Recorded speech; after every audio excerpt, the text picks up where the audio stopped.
Natasha. If we inspect your door and everything is working properly, we will take responsibility for it. Amazing! Genie, why are you laughing like that? Because now the stupid Genie High Council can go suck an egg. Genie? ASAP, commercialdoors.com. The council is a bunch of jerks. Don't think you should say that. Planning to propose this holiday? Shane Company is ready to help you find your dream engagement ring. We handpick the most beautiful diamonds and colorful gemstones in all shapes and sizes. So when you walk in the door, you can trust your rock is in stock. At Shane Company, we've always sourced directly, cut out the middleman, and pass the savings on to you. We work with your budget, not against it. We'll also protect your ring for life with our free unmatched lifetime warranty. Come see us at shaneco.com and in store. Shane Company, your friend and jeweler. The Mitsubishi Year-End Sales Event is going on now at Scottsdale Mitsubishi. Right now, receive 0.99% APR for up to 60 months and 90 days no payment on a brand new 2024 Mitsubishi Outlander. The name to remember? Scottsdale Mitsubishi? Scottsdale Mitsubishi, another Mark Auto Group dealership. Interstate Batteries, outrageously dependable. Life is full of questions. Is the presentation ready for work tomorrow? Why is there so much traffic at 3 p.m. on a Tuesday?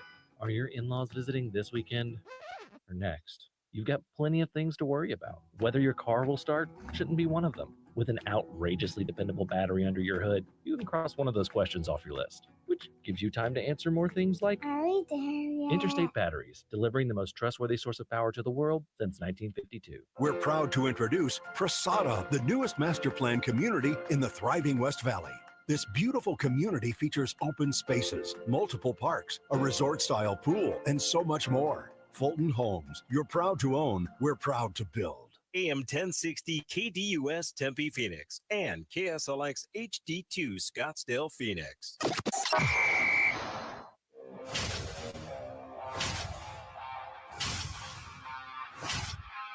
It's the lunch break.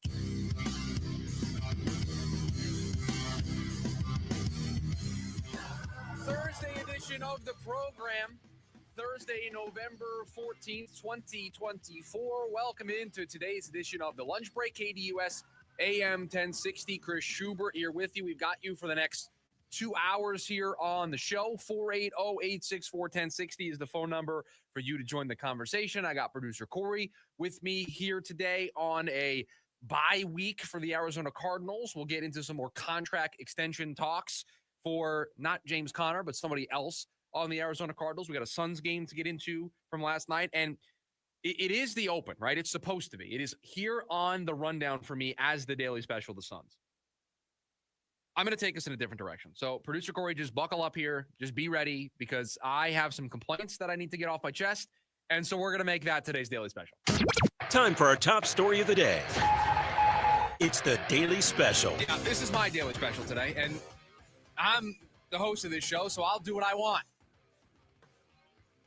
The last 3 days, my commute to work has been an absolute disaster. And it has been a disaster. That's a great question, Corey. That is a fantastic question. Why, you might ask? Maybe there's an accident. Maybe there's construction or something that is blocking the traffic. For 3 consecutive days, because Monday was Veterans Day. A lot of other people had off. We did not. We were here doing the show. So traffic was nice on a Monday. Tuesday, Wednesday, this morning, what is normally a nice, relaxing 45, 50-minute journey for me. I listen to some music. Sometimes I catch up on some podcasts. I roll the windows down. It's a nice drive to the office normally. This week, for whatever reason, it has taken me an hour and 15 minutes on the short end to get to work. Now, you may be thinking, well, Chris, at some point you probably saw the construction or saw, an accident, or you saw a police officer pulling somebody over. I saw none of it. I live down in Maricopa. It is one road, in and out. Everything. I see everything on the road. Everything is one road in, one road out. So it's not something that's happening on a different road. There's one road in and one road out. That's it. That's all I've got. For 3 straight days, it has taken me longer to get to work than it normally does, and I cannot, for the life of me, understand why. My little Google Maps tells me, stalled vehicle ahead. I pull up to that area, no stalled vehicle. I see the little sign for speed trap, meaning there's a cop. Nope, no cop. Nothing. Absolutely nothing. This is proof to me that we are living in a simulation and that the person who's running the simulation or running this version of The Sims or whatever city building game, they left the computer screen and they're not paying attention and they broke something because now I've got traffic for no reason. That's the only thing that I can, there's nothing on the news. I've got nothing. Maybe if there was like, the signs that they have that tells me, construction ahead, I would be still annoyed, but I would understand it. Okay, there's construction. I got to leave earlier. Oh, it's bumper to bumper, producer Corey. It is bumper to bumper. And then just all of a sudden, I just get to one road and then it just opens up. Same spot all 3 days. It just magically. So here's another thought that crossed my mind. Trust me, we'll get into the Suns. We'll get into the Cardinals. We got 2 hours. I'm going to get this off my chest now so that I can be good for the remainder of the show because it's been bothering me all day today. It was the first thing I said when I walked in and I saw some other people in the building. I said, you know what? I'm getting tired of this.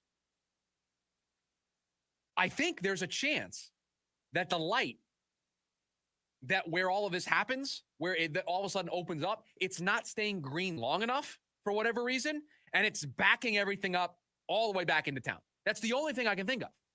That is the only thing that can come up that would make sense because maybe I'm missing something. Maybe I need to go check the news, but I didn't hear about any construction.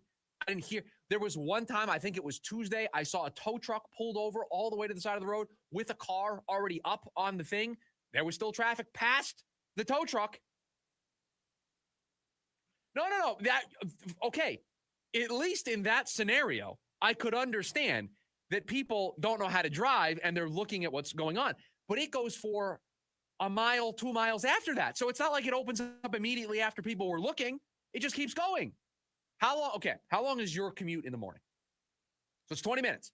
So if it's 30 or 40, you immediately know. You immediately feel it because you're like, what's going on here? For me, it takes me 40 minutes, 45 minutes normally.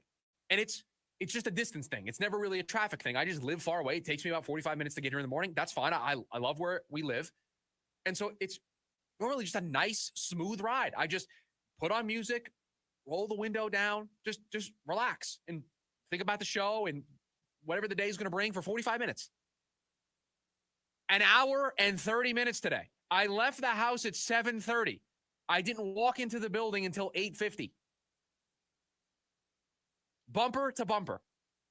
So I came in this morning and I stormed into producer Corey's production booth and I was red hot this morning. Red hot. Oh, yeah. Because you know what? I had a lot of time in the car to think about what the day was going to look like. Nothing was getting past me today because I had 90 minutes as a car ride today to think about. That's today's daily special. There you go. Suns, we'll get to them later. Cardinals, we'll get to them later.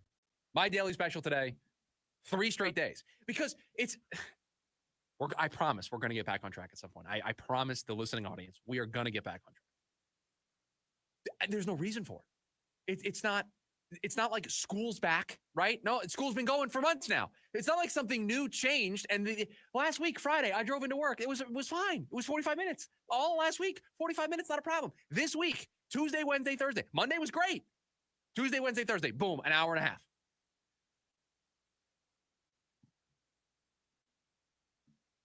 Oh, no. I fully have committed to a 90-minute drive tomorrow. That's why I'm okay with talking about it now. Now, I will say this. Fridays, I don't know what it is about Fridays in the state of Arizona. Nobody works on Fridays. Nobody, because Friday of all the days of the week, my easiest commute in the morning. That's a great point. That might be the point of the day right there. Everybody has Friday off, but anybody you know and ask, they work on Friday. So I don't know how it happens, but Friday is the easiest commute for me. It actually goes down from 45. I can get here in like 30 minutes because it's just 35 if there's any police officers listening. I go the speed limit. So Friday's normally good. Now I've completely jinxed it. You're right, and I'm committed, and I accept that. I accept what happened. Do I have enough time to get to the Suns, or do I need to? Should I go to break here and then? Okay, because there's a lot to get into from the Suns last night. You know what? How about this? We're just gonna reset. Time for our top story of the day. It's the Daily Special. All right, I feel better now. So we're going to reset and do the real Daily Special here on the Thursday edition of the program, and that is the Suns. And we will set the scene here a little bit, and then we'll get into it more on the other side. The Suns played a game last night. They lost to the Sacramento Kings, and they were an undermanned group. They were just a group that didn't have Bradley Beal, didn't have Grayson Allen. We knew that this team was already going to be without Kevin Durant. This was the fear, right? When we talked about Bradley Beal's injury on, what was it, Monday? I've sat in so much traffic, I forget the days. I think it was Monday where we talked about the injury report and waiting for the Phoenix Suns ahead of their game in the NBA Cup with the Jazz. We said we're eagerly awaiting the injury report for Bradley Beal because you don't want him to miss time, because this stretch of games, it's going to be hard to evaluate them. It's going to be hard for us to put it in its proper context if Bradley Beal and Kevin Durant are missing time. And now last night, you didn't have Kevin Durant. You didn't have Bradley Beal. You didn't have Grayson Allen. And so it kind of compounded on itself to where this is kind of the fear that I had with these injuries on Monday. And they kind of popped back up after the game against Utah. And it's hard to really judge. It's hard to really evaluate, because this is not the group that this team's supposed to have for a postseason run. So when you look at a game last night where they lose by, 20 plus points was the final score. If you woke up this morning and you didn't watch the Phoenix Suns game, you look at that and you go, what are they doing? I look at that game and I say, okay, they lost to a Kings team, but if that was a postseason game, I don't know what I would expect, because they didn't have Kevin Durant. They didn't have Bradley Beal. Devin Booker was back to being old school Devin Booker in the sense of everything needed to run through him. I thought we were past that. That was the early days of Devin Booker, where it felt like teams opposing game plans were, we're just going to double that guy and make everybody else on this team try to beat us. And it worked. The Suns were not very good in those early stages of Devin Booker's career, not because of him, but just they didn't have the supporting cast. That's kind of what last night felt like for this team. It felt like a team that was undermanned, because they were a team that didn't have the pieces that they're supposed to have to compete at the top level of the Western Conference. So I'm not surprised. And we'll get into it in hour number 2 of the program. We'll have a specific Devin Booker conversation, because there are some noise. There is some noise being made about being concerned about Devin Booker. And we'll talk about the statistics behind it. And he obviously doesn't look the best version of himself. But I think there's a reason for that. And so we'll get into that in hour number 2 of the program. But this was the starting 5 last night for the Phoenix Suns. Devin Booker and Tyus Jones. Yusuf Nurkic back in the lineup. Played 22 minutes, only got 3 points and 11 boards. Ryan Dunn and Royce O'Neal. Now, I think in an ideal world, Royce O'Neal and Ryan Dunn are part of your bench group, right? In an ideal world, I think we're talking about Devin Booker and Tyus Jones, Kevin Durant and Bradley Beal, and Yusuf Nurkic is the starting 5. Maybe you want Beal coming off the bench, you start Dunn for the defense, whatever. But you had 2 members of this rotation who were supposed to be part of the bench, that are supposed to be the leaders off the bench, part of that second unit, in Royce O'Neal and Ryan Dunn. And you saw that the other night against Utah, what Royce O'Neal was able to do. And now you thrust them into starting minutes, and it just changes everything about this team. It changes the way the rotations have to work. It changes what your bench makeup looks like. It just completely upends everything. And so it's hard to evaluate. It's hard to really give it its proper due. I'm not going to come in here and yell about a 23-point loss on the road against Sacramento. When I saw the injury report and I saw who wasn't going to play, everybody knew it was going to be an uphill battle. Everybody knew it was going to be a challenge for them to win this basketball game. They're still 9-3. You take your time with Bradley Beal. You hope to get healthy. And then at some point you get back to what we saw through the first 7 or 8 games of the season, where this team was fully healthy and firing on all cylinders. You just kind of have to take that game and throw it away.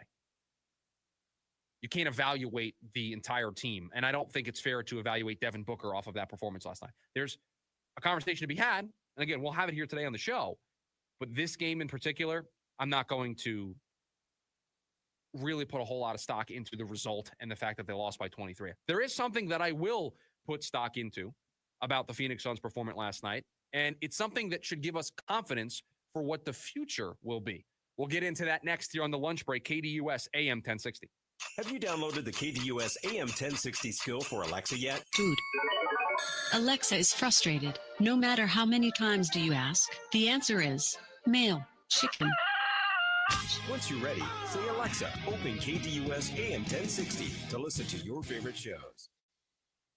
Stars are shining down on Goldberg and Osborne.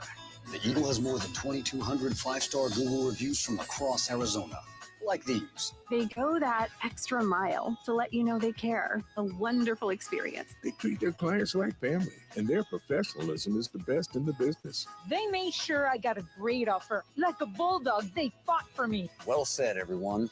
After any accident, remember, the bird is the word.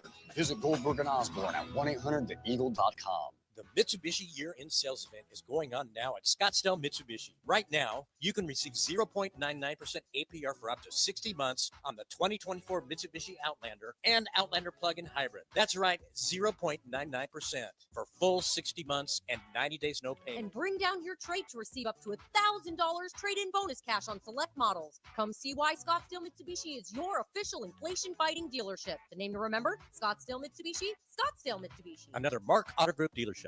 Healthcare.gov has plans for health because you have plans for life.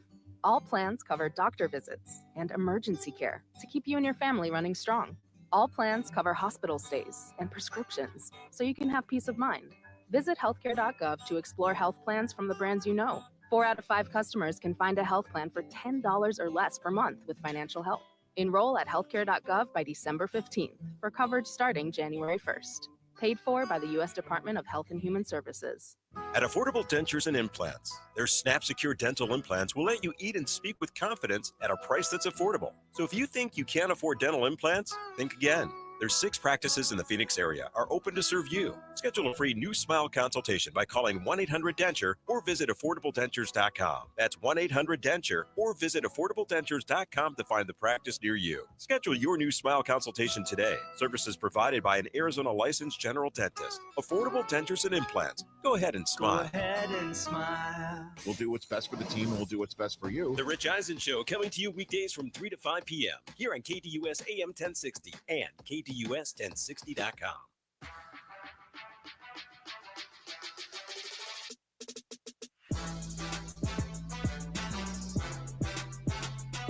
Welcome back to the program.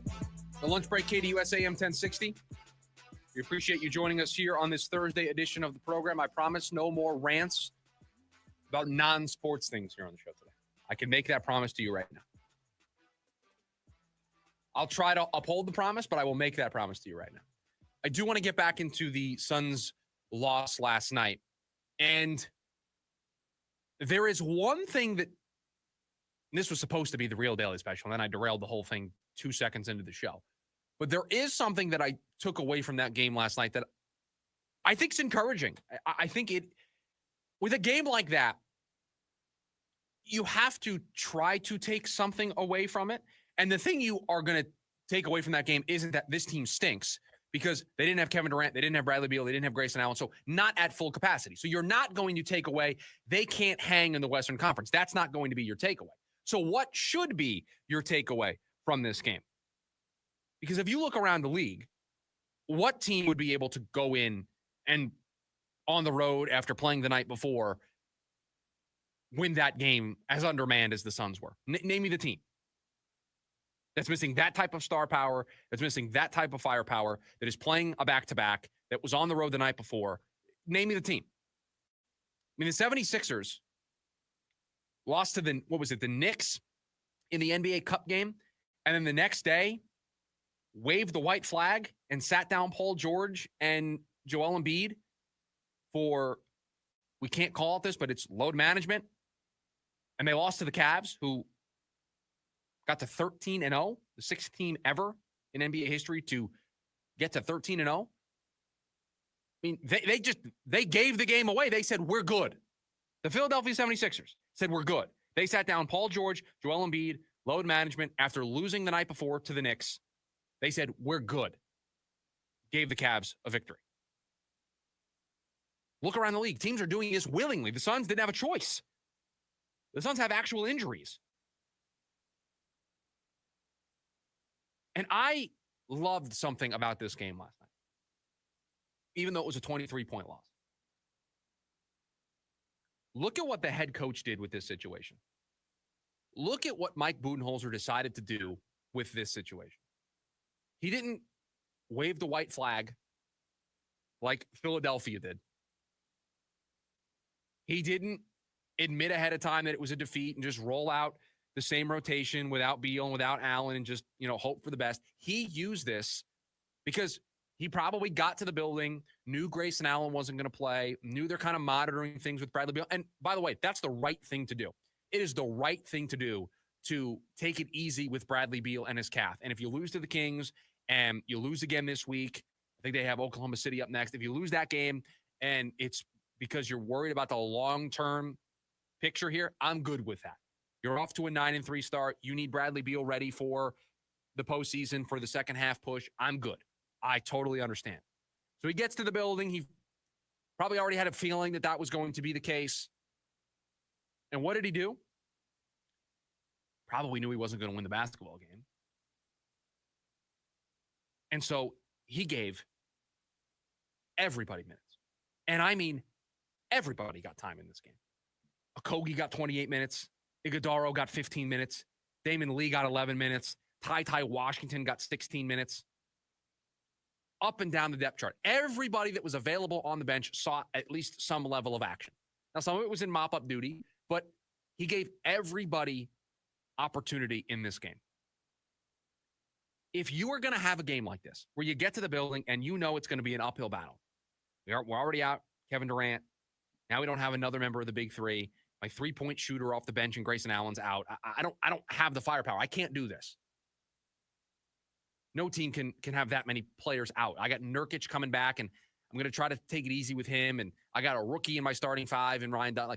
Royce O'Neal, my bench piece, is now in my starting lineup. This is an uphill battle. So if you're going to have a game like this, get something of value from it.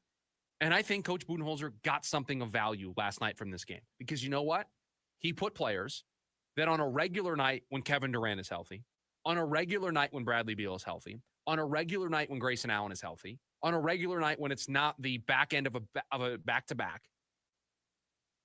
that aren't going to see the floor. They're not going to be a part of the rotation. They're guys that are recalled from the Valley Suns G League team to fill a roster spot. They're not going to see the floor. They're not going to see action. So what this is, hey, you know what? Let's see what Ty Washington's got. You know what? Let's give an extended run to Josh Okogie. Yeah, you know what? Also, Iguodaro, we're going to give you 15 minutes. See what you can do with it. Because you know what? That is the way a coach can evaluate the players that he has in the middle of the season. It's hard to evaluate if guys aren't going to get minutes. And last night was kind of an example of we're fighting an uphill battle. This is probably not one we're going to win. Let's use this for something. Let's use this to evaluate these players. See if somebody can take a small role of 11, 15, 16, 20, whatever amount of minutes they get.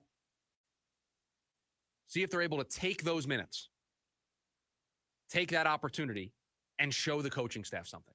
You don't think that Budenholzer is going to take away from this game? Because, I mean, yeah, you're going to coach up the starters. You're going to coach up Royce O'Neal. You're going to coach up Devin Booker and the guys that are a major part of your rotation. But you're also going to be looking at the film to say, hey, how'd Ty Washington do? Hey, how did Josh Okogie do? How'd these guys do with this workload? And you know what? Maybe now you can expand the role of somebody. The worst thing you can do and the worst place you can be as a franchise is to get to the second half of the season, get to the postseason, and you have injuries, and a key member of your rotation, whether it's a starter or a role player, bench player, gets hurt, and now you have to turn to a bench that throughout the season you didn't give run to know about.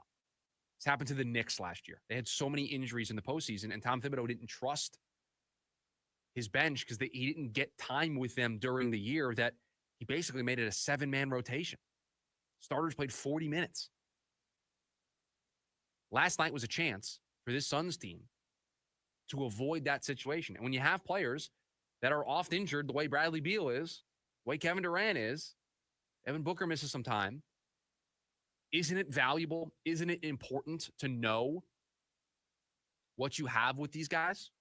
So that if you do come to a moment where, hey, Bradley Beal going to miss a couple games in the postseason. All right, we're going to move Royce O'Neal or Ryan Dunn into the starting lineup, and who can we add into this rotation? Well, if you feel good about a Josh Okogie, if you feel good about a Oso Ighodaro, if you feel good about a Ty Washington, I'm just naming the guys that got the action last night, you can have trust in putting those guys in for 10, 12, 14 minutes in a postseason game. So that's the takeaway from last night's game. That is the positive thing to take away from a 23-point loss. I can't evaluate a game like that and say, oh, Suns are bad, Suns are good. You can't do that. What am I supposed to take away from this game? If I came in here today and I said, man, Suns can't lose that game. I don't care that these guys are out. How do you lose that game? How do you lose by 23? It's the second half of a back-to-back. You're without Kevin Durant already. You're out Bradley Beal. Grayson Allen's out. What are realistic expectations for the team in that game? They're supposed to lose by 23 to the Kings. Western Conference is really good. We talked about this all week long. If I came in here and blasted the Suns for that game last night, phone lines would light up. 480-864-1060. All the lines would be jammed. Producer Corey would have so much work ahead of him if I came in here and I started the show and I blasted the Phoenix Suns the way I blasted my traffic situation this morning.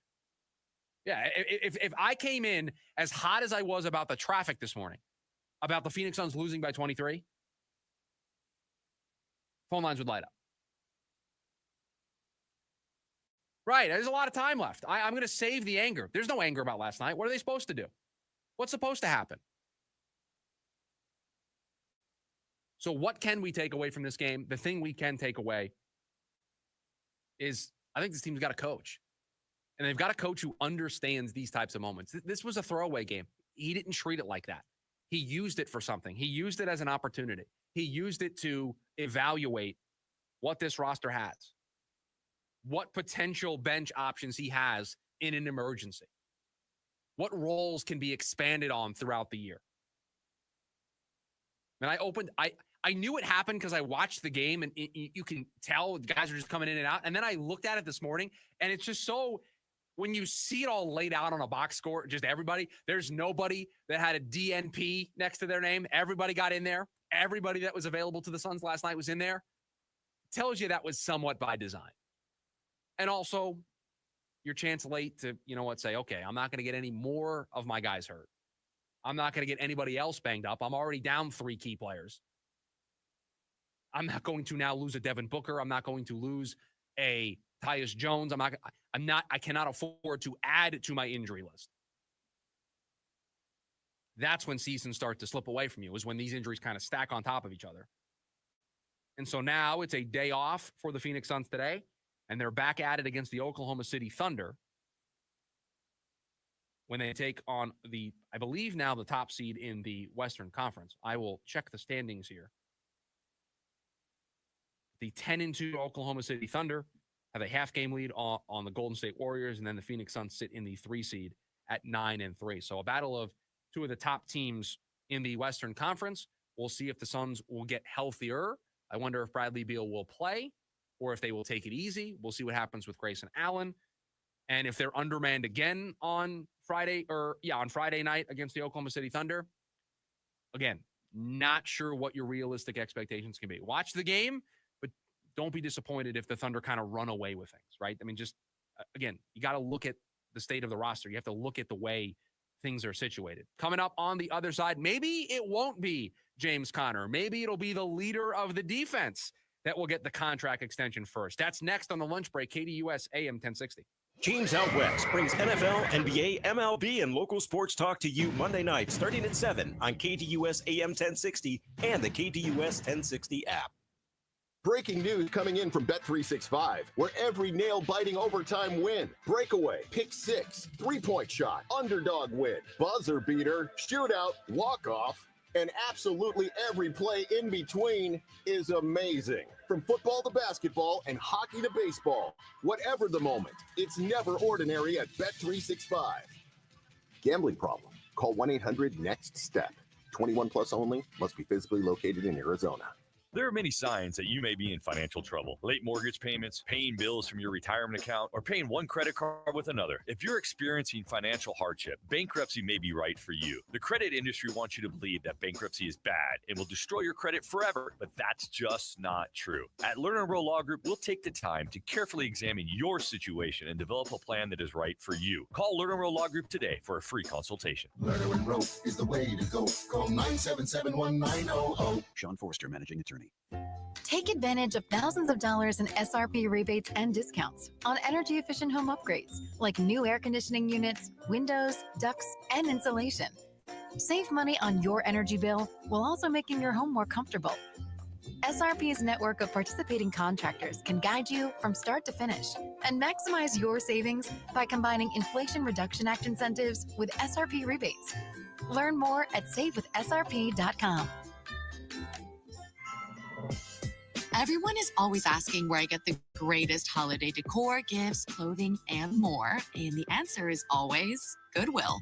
My unique ornaments? Goodwill. My party dress and light-up necklace? You guessed it. And the tableware that is the perfect festive addition for my next holiday party? Yep, Goodwill. And with hundreds of thousands of unique items arriving daily to make the season merrier, your greatest holiday can begin at your neighborhood Goodwill too.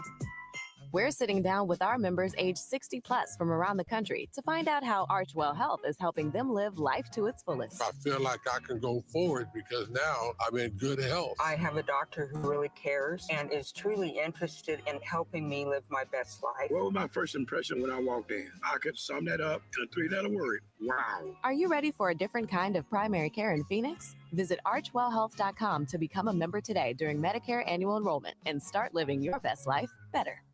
Primavera Online prepares high school students for a bright future with the Strong Mind Merit and Performance Award, which helps with college, trade school, certifications, and the military. Enroll in grades K to 12 at chooseprimavera.com.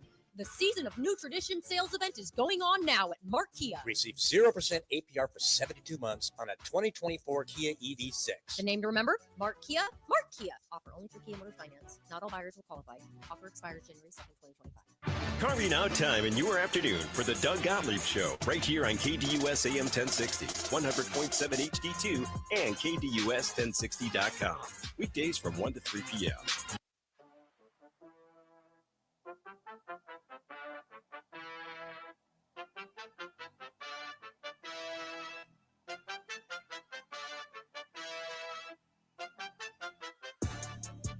Welcome back to the program, The Lunch Break, KDUS AM 1060. 480-864-1060 is the phone number. If you want to join the conversation there. You can also join the conversation on the YouTube side of things. Just search KDUS AM 1060 on YouTube. Subscribe. You go live over there, so you have the video version, and you can catch up on all the past versions of the show. We also chop up the show into segments based on the topic we're talking about, the sport we're talking about. So you have all of that over there as well. We cut up some short form content. So the Schubert 6 goes out every Friday on there. So we do all of that stuff. So if you want to follow us and join us over there, we would very much appreciate it. KDUS AM 1060 on YouTube as we build out all of the digital platforms here for the show. Yesterday, we explored what a James Conner extension would look like for the Arizona Cardinals. Should they do it? What are some comps? What it would mean for the team, both short and long term. We did that yesterday on the show. So if you missed that conversation, go back to the podcast. Just search The Lunch Break wherever you get your podcast, or it's also on the YouTube as well. Today, let's talk about a contract extension for the other side of the ball. Let's talk about a contract extension for Budda Baker. There's a report from ESPN and Jeremy Fowler that used the term realistic when it came to a Budda Baker contract extension before he hits free agency. So before the end of the year, because he and James Conner will both be free agents at the end of this season. Use the term realistic to describe those chances. Not likely, not unlikely, realistic, meaning it's on the table. The story also mentioned that one of the priorities for Budda Baker is winning. I certainly would say what the Cardinals have been doing lately is the perfect sales pitch to Budda Baker. Hey, you like winning? We're doing a lot of winning right now, in large part because you're here. You are the leader. You are the captain of this defense, a defense that is playing well above their talent level, a defense that is, over the last month, playing out of their mind, a top 10 defense in football over the last month. Close to a top 5 defense, you could say.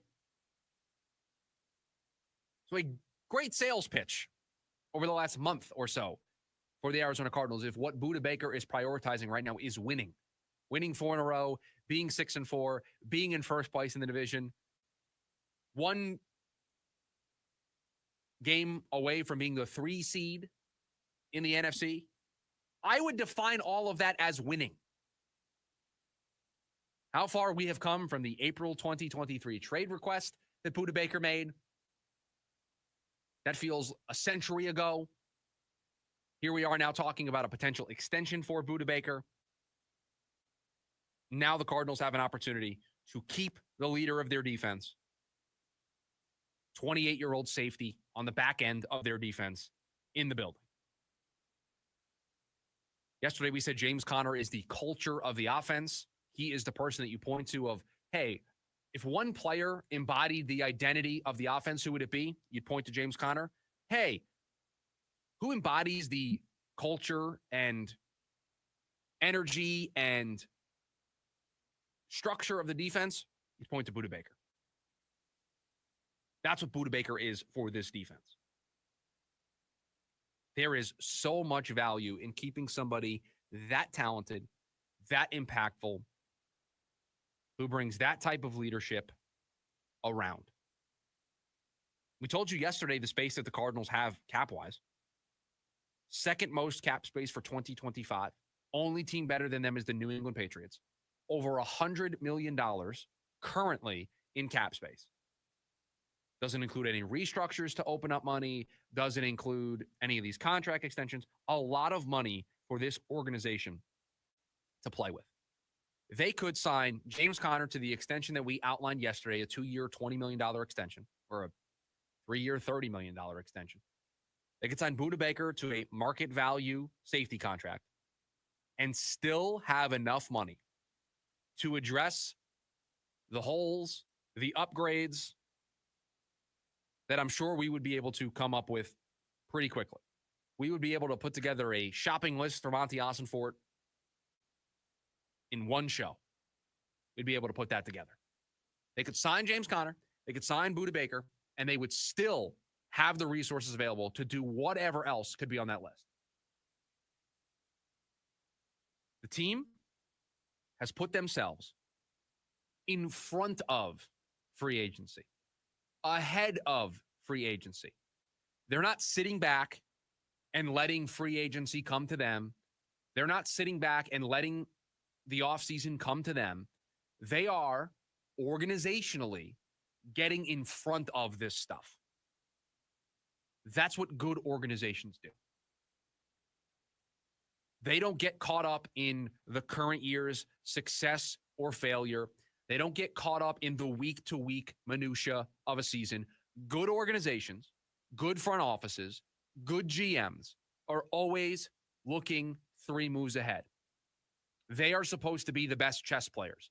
They are supposed to see the way the board is going to play out and think 3, 4, 5 moves ahead. Okay, if I do this, the other teams are going to do this. That's what GMs do. Coaches, they focus on the here and now. They focus on the week to week. They focus on the season at hand. GMs, front offices, scouts, player personnel, they are the ones that are having constant meetings of what does our 2025 situation look like? What does the 2026 situation look like? If we sign these players to this contract, what does it do to our budget? They have cap guys and gals who get paid a lot of money to look at this and say, if we do this, these are some of the creative avenues that we can use to free up money. If we're going to sign a guy to this contract, this is how we should structure it. I'm sure there have been countless number of meetings in the front offices of the Arizona Cardinals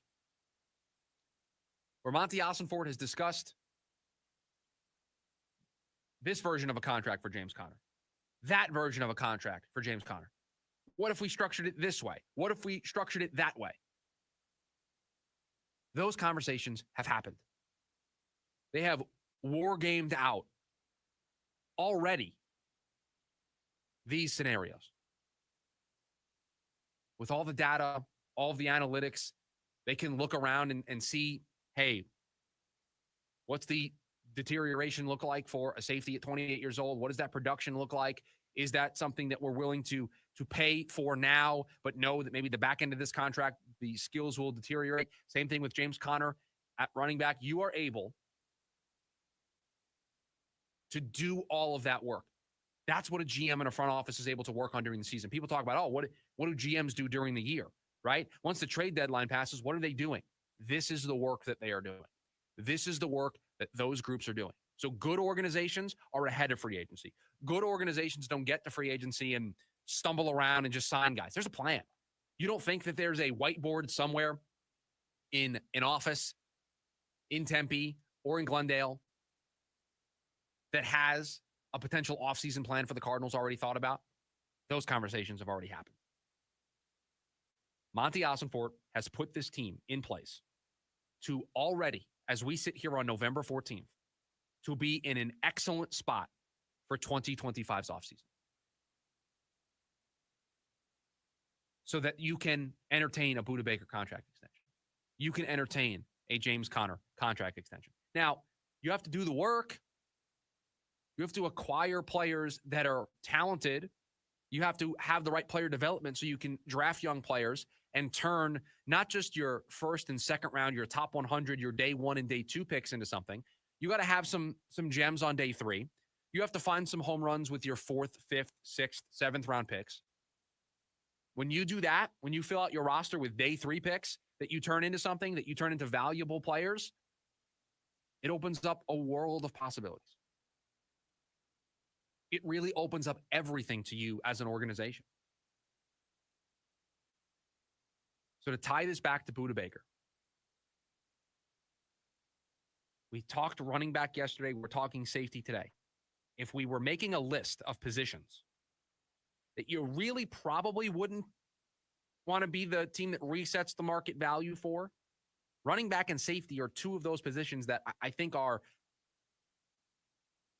undervalued is the word that I will use, meaning teams feel like they can get a running back with a day 3 pick. They can draft a safety that can give them decent production without needing. If they're going to spend money, we're spending money on a quarterback. We're spending money on a left tackle. We're spending money on a shutdown corner. We're spending money on a wide receiver 1. That's where we're investing our resources. Running back, we can rotate through those guys year in and year out. Safety, I don't feel the need to pay big dollars for a safety. The Cardinals can do that. They can pay their running back. They can play their safety. They've got their quarterback. They've got their left tackle. I think they've got a corner. They've got a wide receiver. They've checked a lot of the other boxes. So when you've checked a lot of the other boxes, yeah, you can spend on a running back. Yeah, you can spend on a safety. And oh, by the way, they can spend on those guys and then go into the offseason and still have a ton of cap space. They could sign Budda Baker and James Conner to contract extension, eat into their 2025 cap, and still probably be a top 5 or 10 team in cap space going into 2025. They could sign both of those contracts today, and they would still be a team that has more cap space than 2/3 of the league. That's how good the situation is for the Arizona Cardinals. I don't want to overlook what's going on right now, but this is a bye week. This is the time to have these conversations. We're not in the weeds on the next opponent for the Cardinals. We'll save that for next week when we talk about the Seahawks. Right now, we can get in the weeds on offseason stuff. We can get into the weeds on the big picture stuff. Guess what? The big picture is even brighter than the small picture, than the current picture is for the Arizona Cardinals. Stability. We mentioned it this week on the show. That's what it brings you. It brings you conversations like this. So James Conner and Budda Baker, there's a realistic chance that both of those guys can be back. I think both of those guys should be back. They are leaders on this team. That's big for the culture that you're trying to set. Coming up on the other side yesterday, it was the DH outfield options. So today, what would a Christian Walker replacement look like? That's next in the lunch break, KDUS AM 1060. Listener rewards for you with the KDUS 1060 app. Download today to hear all of the national and local shows you love. That's the KDUS 1060 app. My name is Mary Grace. I lost my mom to Alzheimer's in 2017. And 2 months after losing her, my dad was diagnosed. The earlier the diagnosis you have, the more time you have with your loved one. With my dad, now that I know what's coming, I'm able to create memories not only for him, but for myself. So when he can't remember, I'll remember for him. For more information, contact us at alz.org or through the 24/7 helpline at 800-272-3900. Sponsored by the Alzheimer's Association. Deftones. North American Tour 2025. Live in Phoenix. Footprint Center, March 9th. With special guests, the Mars Volta and Fleshwater. Get tickets now at livenation.com. Presented by the Big Red Radio. Picture this. A family trusts a lawyer after their father has been seriously injured. And then they're told there's no way to win his case and they'll have to take care of him with no support. And that would have been the end of the story because they hired the wrong lawyer. Fortunately, they called us to the husband-wife law team. We were able to use our years of expertise to uncover evidence previously missed and guarantee they could change their father's life forever. Do your research after a serious injury. Call the husband and wife law team first. Every day, safe, prepared, informed. Every day, safety is our top priority. At APS, we consistently make updates to our electrical system to keep our crews and customers safe around electricity. Remember these tips. Put safety covers on wall outlets. Call 811 before you dig to have the location of underground wires marked. And stay at least 100 feet away from downed power lines. For more ways to stay safe around electricity, visit aps.com/brighter. Have you downloaded the KDUS 1060 app yet? Download today and get all of your favorite local and national shows right on your phone.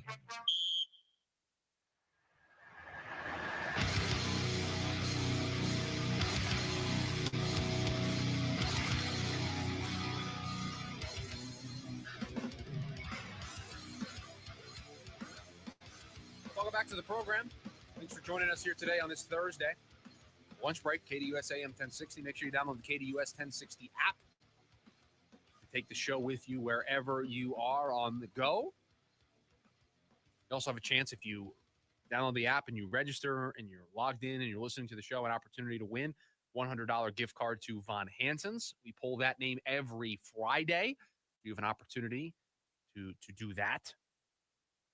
So make sure you download the KDUS 1060 app. You register. You log in. Correct. Well, but the important thing there is because there are people that will download the app and they'll listen and they won't realize you have to be logged in and registered so that you can win the prize. So that's why we make an emphasis to say, hey, download the app. Great. Thank you. We appreciate it. But if you want to get in on the fun, make sure you register. Make sure you're logged in while you're listening to the show. And I will tell you that 2025, big year for the app for us. I got a lot of cool stuff that we're working on, stuff that I've tested a little bit behind the scenes. We haven't really shown it to everybody yet, but a lot of cool things. I will say all of the content from this show very soon will all be there on the app. So I'll make sure you download the app. Just do it because it's going to make it a one-stop shop for you to consume everything that we've got going on here for the lunch break and then obviously for KDUS 1060 overall. Let's get into some baseball here in hour number one of the program. Yesterday, we dove into the free agent options at DH, and then we kind of expanded it to, hey, the DH options, they're not really good. Let's see what a corner outfield market looks like, because you may just sign a corner outfielder and have a rotating DH between that corner outfielder and Lourdes Gurriel. That's where our conversation led yesterday. Well, today, let's talk about the post-Christian Walker era. Let's for a moment say that Christian Walker just prices himself out of Arizona. The Yankees are involved. The Mets are involved. The Nationals could be involved. The Giants could be involved. There are a lot of teams that could end up being in the bidding, in the race, in the mix for Christian Walker, that the price just gets completely out of control for the Diamondbacks. And we're talking about a $25 million a year first baseman. Are the Diamondbacks really interested in signing him to a 3-year, $75 million deal? I don't know what their appetite is for that. I don't know. They certainly would like to have him back. One of the best defensive first basemen in the game. Has 30, 40 home run power. That's value. There's value there. But is that the way the Diamondbacks want to spend $20 to $25 million, if not more, depending on how things play out with the Juan Soto sweepstakes, how aggressive Washington wants to be, how aggressive the Yankees want to be in their pursuit of a first baseman? Who knows? The Mets miss out on Pete Alonso and Juan Soto. Could they jump in for Christian Walker? There are so many dominoes that could fall. But let's just say for the sake of this conversation, he does go to one of those teams. He does go to Washington or one of the New York teams or San Francisco. He goes somewhere that isn't the Arizona Diamondbacks. What do the replacement options look like? Well, I hate to be the bearer of bad news here, but this is kind of like how we started the conversation yesterday with the DHs. These are not very encouraging options. You could go the veteran route. Carlos Santana is available, a switch hitter, 39 years old. We've seen this organization do this in the past. Remember Evan Longoria, the over-the-hill but somewhat productive veteran player. Last year, Santana was worth 3 wins above replacement. That was the same as Christian Walker, by the way. Both were worth 3 wins above replacement. Doesn't have a qualifying offer attached to him, so if you signed him, it wouldn't cost you a draft pick, and that's important for a small market team like the Arizona Diamondbacks. That is the option that is most comparable to Christian Walker. He had a similar output. 3 wins above replacement, same as Christian Walker last year. Or we could take a trip. We could hop on the bus, train. I don't know what method of transportation we would use to get to this place, but maybe we take a trip to Reunion City, population us, and we take that trip to Reunion City. And you know who the mayor of Reunion City is? You know who's overseeing Reunion City? And that would be former Diamondbacks first baseman Paul Goldschmidt. A lot of talk about a reunion. So the mayor of Reunion City, Paul Goldschmidt, last year at age 36, had the worst year of his career, was a league average hitter, had a WRC plus of 100. I won't bore you with the details. Just know that 100 league average. Last year, Paul Goldschmidt hitting 22 home runs, driving in 65 RBIs, a league average hitter last year, a 100 WRC plus. Has been on a bit of a decline since 2022. I don't have the number specifically in front of me, but he had like a 175 WRC plus in 2022, and it slowly declined to where he was last year, where he was a league average hitter. And diving into what happened last year, you would be concerned about a career low 7.2 walk percentage. Normally a guy that is consistently in the double digits in terms of his walk percentage. His strikeout rate jumped up to 26.5%. And so you have to dig a little deeper to understand why. And here's the problem. In terms of a percentage, last year, Paul Goldschmidt swung at more pitches out of the zone on a percentage basis last year than any year of his career. So that's why strikeout rate up, walk rate down. We are swinging more outside of the zone. We are not laying off pitches that we normally would lay off in the past. That's where you would be concerned with bringing back Paul Goldschmidt. You are not getting the Paul Goldschmidt that was here the first time. You are not getting the guy the first couple of years that he was in St. Louis. You're not even getting the guy that he was in 2022 with a 175 WRC plus. That cannot be the expectation if Reunion City were to happen. Other members of Reunion City, Josh Bell could come back, trade deadline acquisition. Don't know what the appetite is there. What about old friend Brandon Drury? Maybe he could return, provide some positional flexibility on the defensive side. So not only do you get a first baseman, but can play other places in the infield. Team lost Kevin Newman today. He signed with the Angels, I believe. Angels just signing everybody. So let's just for a second take Carlos Santana, 39 years old. We'll take him off the table. Let's take Reunion City off the table with Paul Goldschmidt. I think if you do that, if you take those two options off the table, we are looking at a platoon situation. Haven Smith would play against the righties as a left-handed bat, and then you would have a righty bat to play against the lefties. So what options would fit that mold? Well, you have to think it's somebody who's not necessarily going to want to play every day or need to play every day. Somebody who's been in a platoon in the past, who's maybe aging, deteriorating, not the player that they were a couple of years ago and would be okay with being a part of a platoon, or has some really stark splits, lefty versus righty, and so would thrive in a platoon.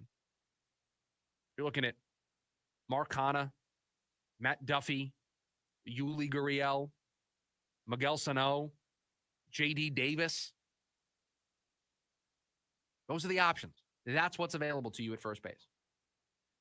And so maybe by doing this exercise, we get back to a place of the Diamondbacks might be okay with spending $25 million on Christian Walker. They might be okay getting into a bidding war with the Yankees and with the Mets and with the Nationals because these other options aren't great. They might not feel comfortable going to a platoon.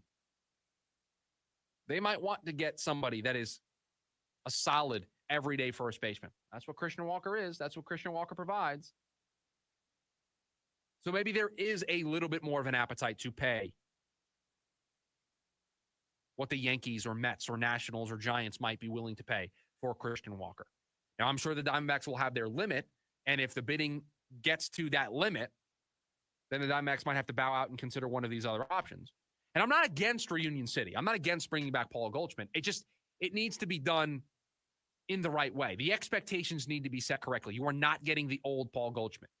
If you get a league average hitter that provides you 22 home runs and 65 RBIs, and I think the RBI numbers would probably go up here in Arizona because that Cardinals team underperformed last year.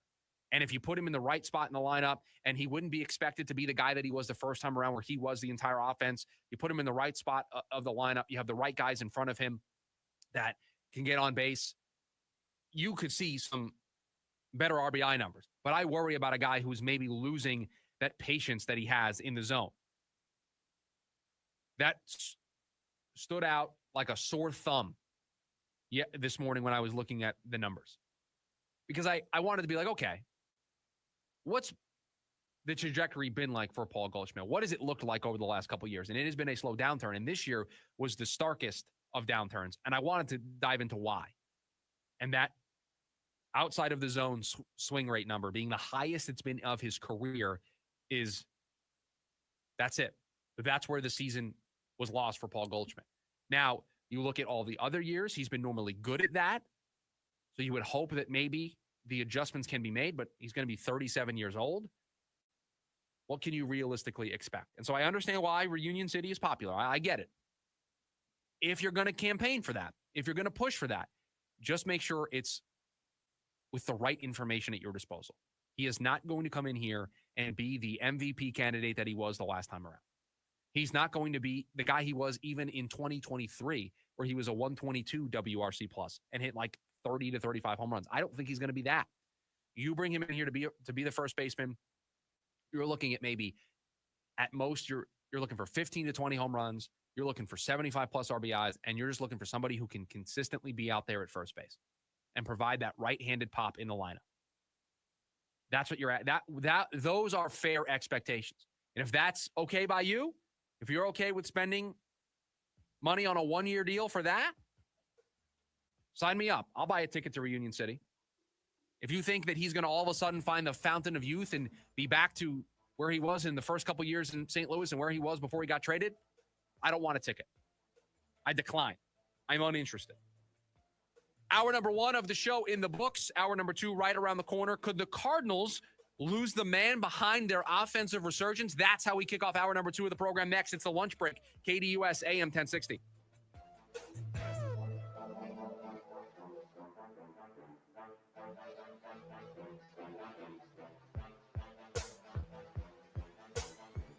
AM 1060 KDUS Tempe Phoenix and KSLX HD2 Scottsdale Phoenix. License number 146316. I'm back in inspection. What in the... Oh, Tasha, I got my magical operations license back. Does that mean your lamp passed inspection? Yes! I'm so happy for you, Jeannie. They even said that they would be responsible if anything fails for the next 500 years. Great news. That's the same as ASAP commercial doors. Right, Tasha? If we inspect your door and everything is working properly, we will take responsibility for it. Amazing! Jeannie, why are you laughing like that? Because now the stupid Genie High Council can go suck an egg. Jeannie?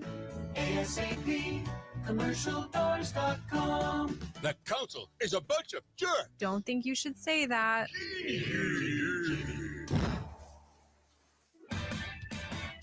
Hey, Portasubs fans, ready for a deal that's big on taste but light on your wallet? Make it a combo for just $2. Just $2 more. You can upgrade with chips and a drink. Get more meal for your money and make your lunch a combo. Head to Portasubs and add chips and a drink for just $2. Offer available for a limited time only. Visit portasubs.com or order on our app.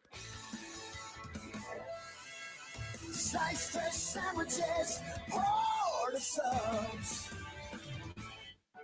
This holiday season, the Arizona Lottery is celebrating the little things with holiday scratchers like joy, happiness, giving, and a dash of fun. With the chance to win up to $500,000 and an all-expense paid trip to Hawaii with the Hawaiian Holiday Giveaway. Give the gift of joy with Arizona Lottery's holiday scratchers. Visit ArizonaLottery.com to find a retailer near you.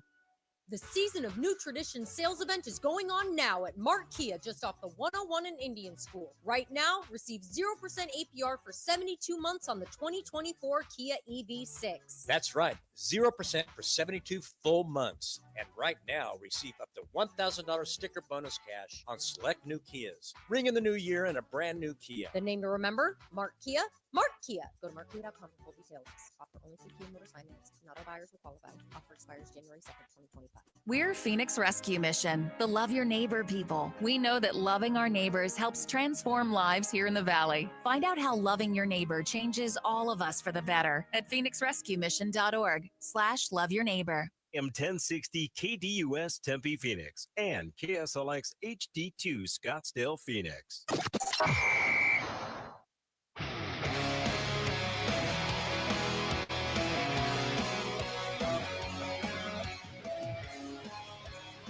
Hour number 2 of the program.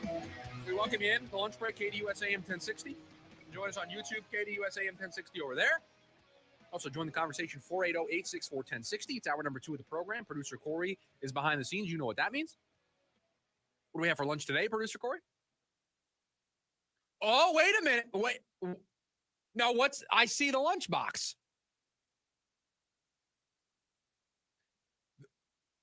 The main entree is in the freezer.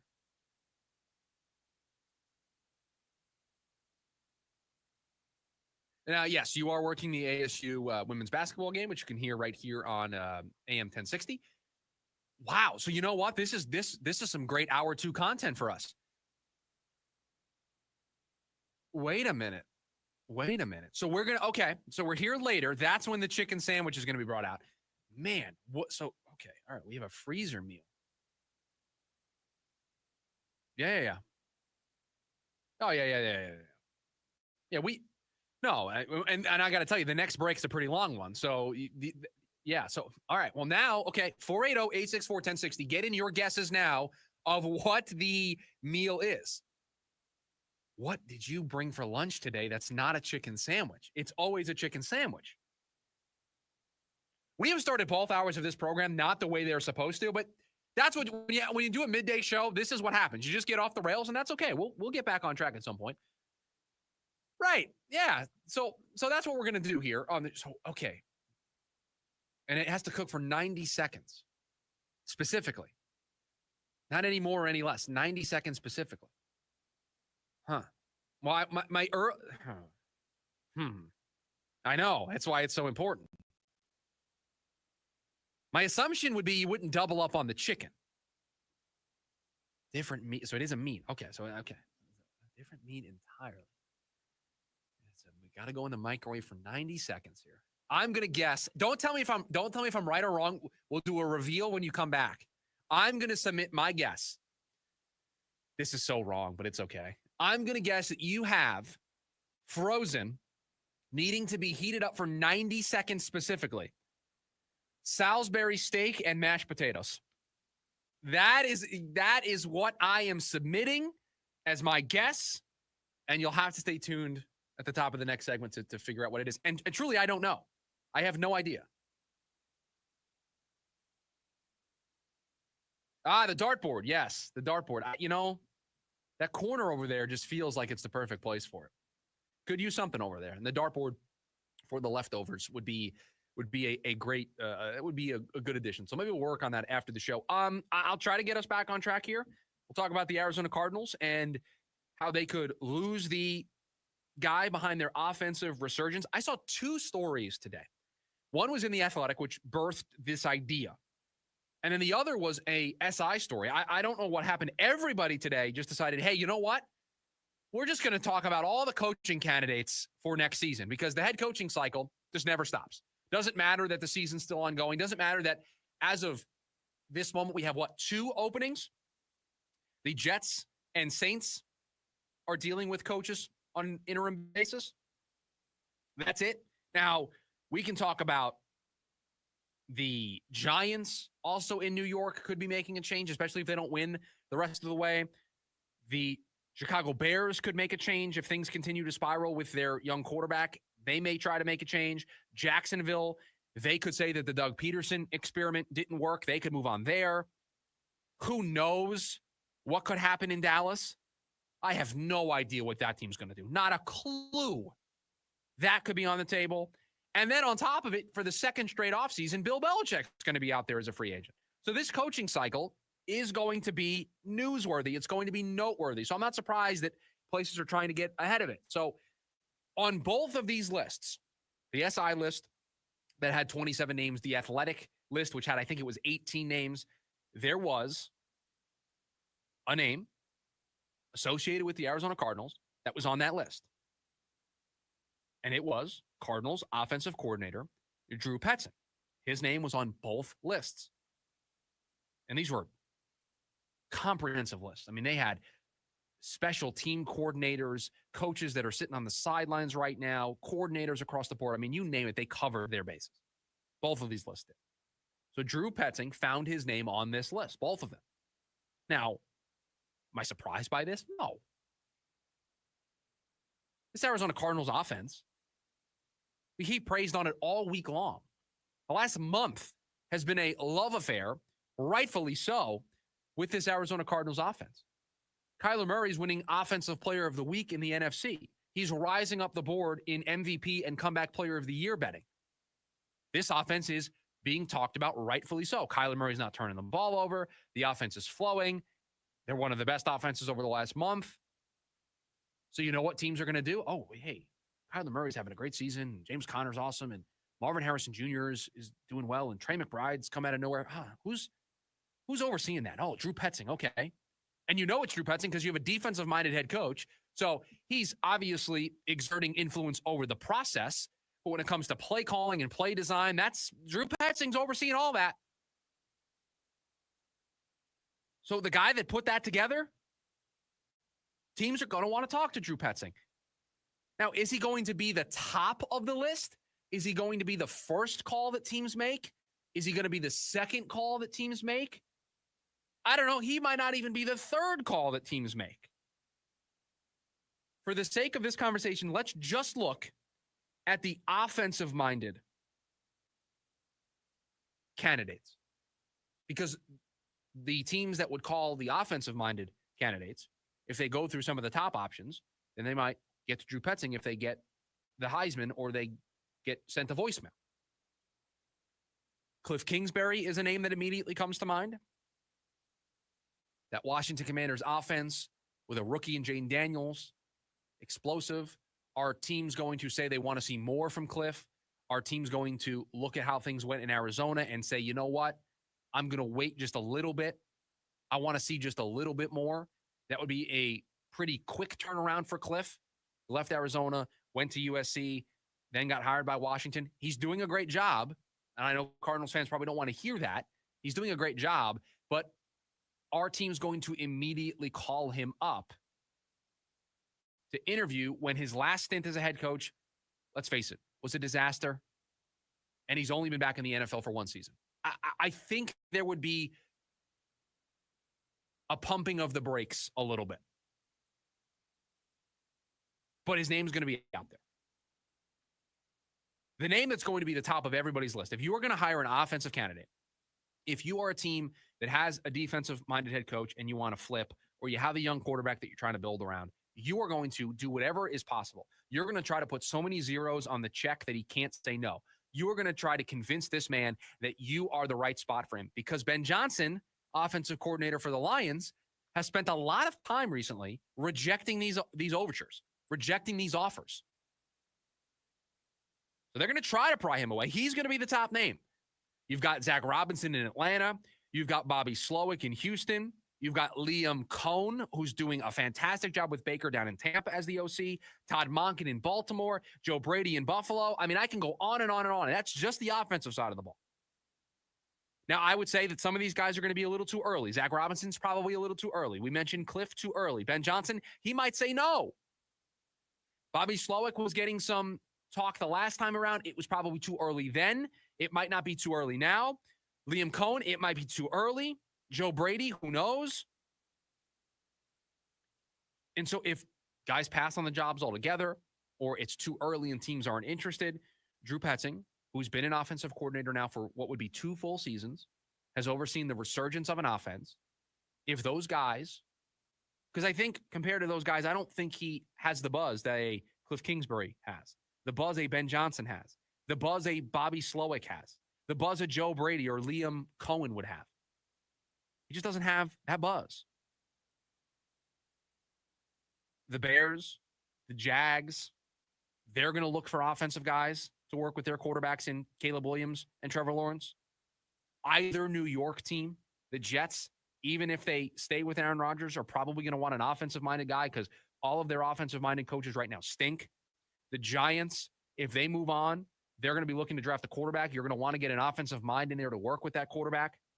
The Saints had Dennis Allen. You probably want an offensive mind there. Offensive guys are the soup du jour right now in the NFL, to use a phrase. That's where teams like to go. You need to keep your offense innovative. You need to keep your offense ahead of everybody. If you're going to draft a rookie quarterback, you want an offensive-minded head coach to bring that quarterback along. That's where teams are going. Now, Chicago didn't do that. Matt Eberflus, the defensive coordinator. Washington didn't do that. Dan Quinn, defensive coordinator. Hired a offensive coordinator who could potentially be up for some of these jobs. New England, they don't have an offensive-minded head coach, so you can do it.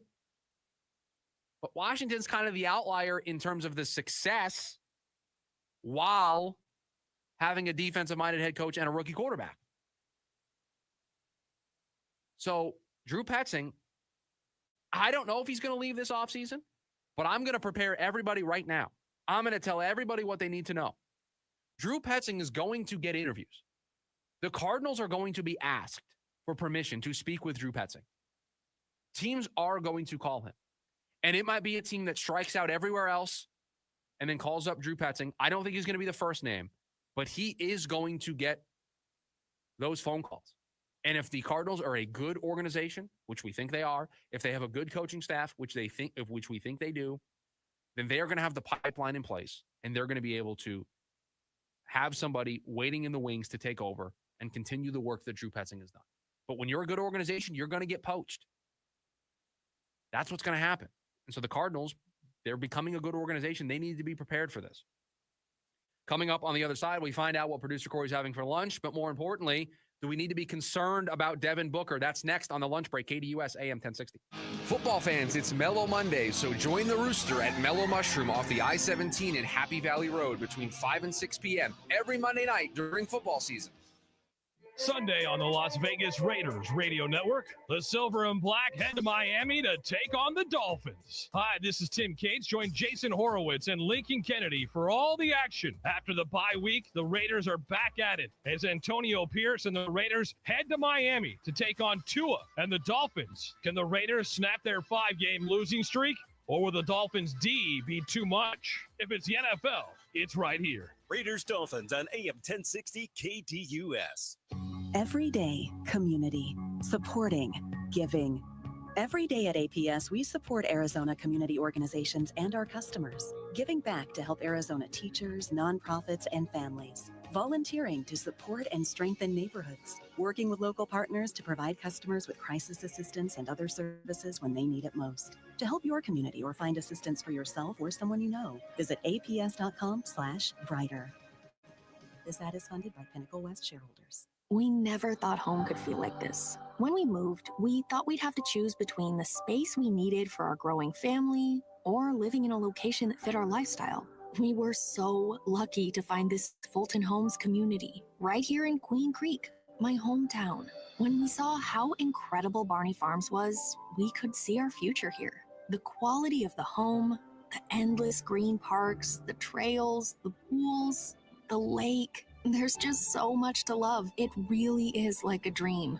Both our parents even found a place here. Spending more time with them has been so special. It feels like none of us had to compromise. There's so much to do here. There's something for everyone. To have 3 generations of family together in one neighborhood, it feels like we found something that's been missing. In this market, you don't imagine that you can find a community like Barney Farms. We feel so lucky. Fulton Homes. You're proud to own. We're proud to build. Dan Patrick, and this is Above the Noise. Whenever a talented team comes up short in the NBA, the franchise is quick to look for added firepower. Suns added Kevin Durant. Bucks traded for Dame Lillard. But the flaw isn't always that deep. Sometimes all it takes is a new voice in the locker room. The Warriors were bounced in the first round in 2013 under Mark Jackson. Steve Kerr won 67 games and an NBA title the following year. The Celtics have had a similar experience, replacing Brad Stevens. Boston lost 3 Eastern Conference Finals under Stevens. Ime Udoka brought the team to the finals in year 1. Joe Mazzulla helped win that same core a title in 2024. The season's still young, but the addition of Kenny Atkinson is the beginning of a similar effect on the Cavaliers. Cleveland is still far from a title, but with the Cavs boasting the best offense and best record in the NBA, maybe chasing star talent isn't always the best option when a team is looking to reload. I'm Dan Patrick, and this is Above the Noise.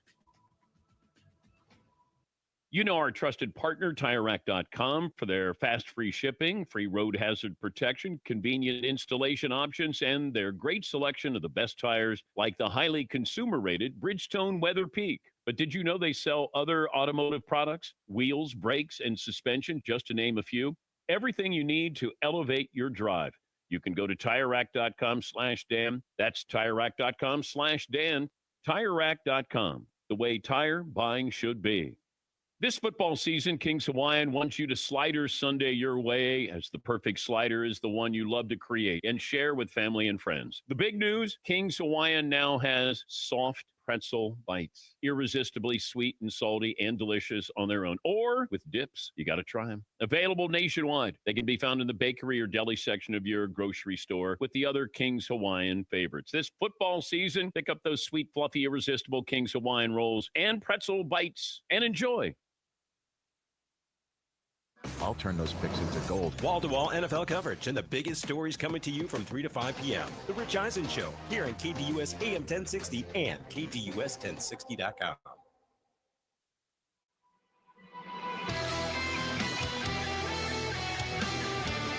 All right, welcome back to the show. Lunch break, KDUS AM 1060. Here we go. We're going to get our answer here. If you are just joining us, you have no idea what's going on. It is a running joke here. It's not really a joke. I've just turned it into a bit here on the show that when producer Corey is in running the board and producing the show, it is without fail at 12 o'clock every single day. He will bring in his lunchbox, and to troll me, he eats lunch while I'm on the air. It's just a complete troll. So I now turn it into a bit where I ask him what he's having for lunch, and normally it's the same thing. Well, today we found out it is not the same thing. He's going to have his normal lunch a little bit later, but he got something that is a frozen meal, and he had to heat it up during the break. Now, he brought it in, and I can't see it. It's in there. You've blocked it. And I made my guess in the previous segment, and I said, and it was a terrible guess, but it was just the only thing that could come to mind. It was Salisbury steak and mashed potatoes. Because as a kid, that's when I think of like those ready meals, those like, what were they called? No, but like, no, right. But I think there was a phrase for it. Like, not dinner meals. That's stupid. That's just what it's called. But frozen dinners, whatever they were.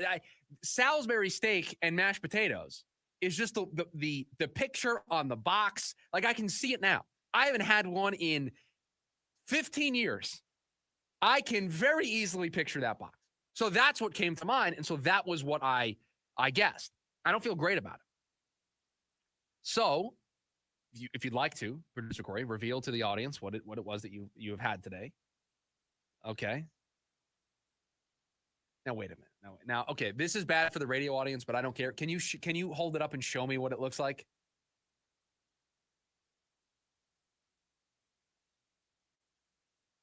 It's just a sandwich. Just a Philly cheesesteak sandwich. No, wait a minute. No, okay. You just said bread, steak, cheese, done. There's no peppers?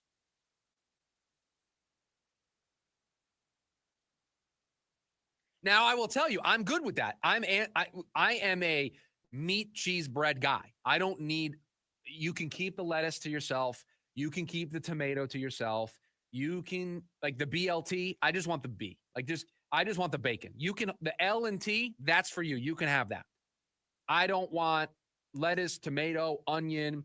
I don't want mustard on my sandwich. I don't want mayo on my sandwich. I don't want anything. I just want meat, cheese, bread. That is it.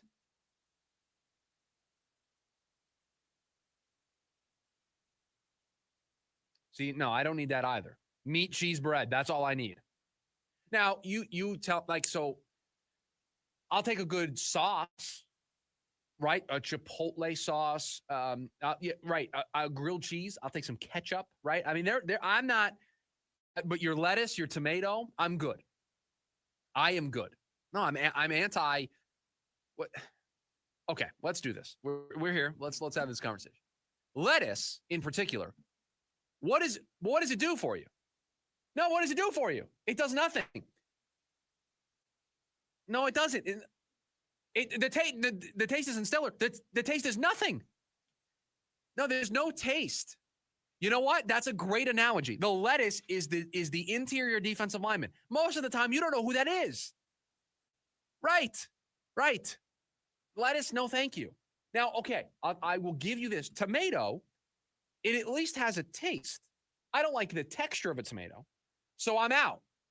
But if you told me, hey, I like tomato, I put tomato on my sandwich, I can get there. I can understand that. People are like, oh, I got to have lettuce on my burger. Why? What? You're having a burger. You're putting a bun on it. The lettuce isn't going to counteract the bun. The carbs of the lettuce does nothing for you. No, just be truthful with yourself. This is the problem. Just be truthful. If you're going to do that, right? If you're going to say, all right, I'm having a burger. And I think we'll get to the Suns here and Devin Booker in a second. If I'm going to have a burger and I'm going to add lettuce to it because I want some level of nutritional value, here's my advice. Just get rid of the bun. Just have the burger. No. You keep the lettuce. I don't need the lettuce. Just give me a nice burger. I'll just knife and fork. I'll cut it. I'll dip it in a barbecue sauce or a ketchup. I don't need lettuce. Like, you go to In-N-Out. They're not a sponsor. Hopefully we're not in trouble here. That's fine. The people who, and I know people in the building, when we order it, they do this. What are you doing? No, but right. If I'm going to In-N-Out, give me the whole thing. If I'm gonna go and get fast food, I'm not gonna then try to nickel and dime my way to maybe kind of it being healthier. I've already made the poor choice. The poor choice has already been made. I'm just going to see it through.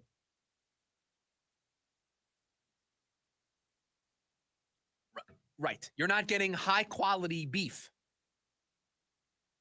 So we went Philly cheesesteak today. I don't think if you gave me 10 guesses, I would have gotten that. I don't think so. Because I was fully anticipating that it was going to be in one of those, right, or the blue trays or whatever they were. Because I remember as a kid, the kids ones were blue. Yeah, man, you have all the brands ready to go. You're an expert back there. You're an expert in this.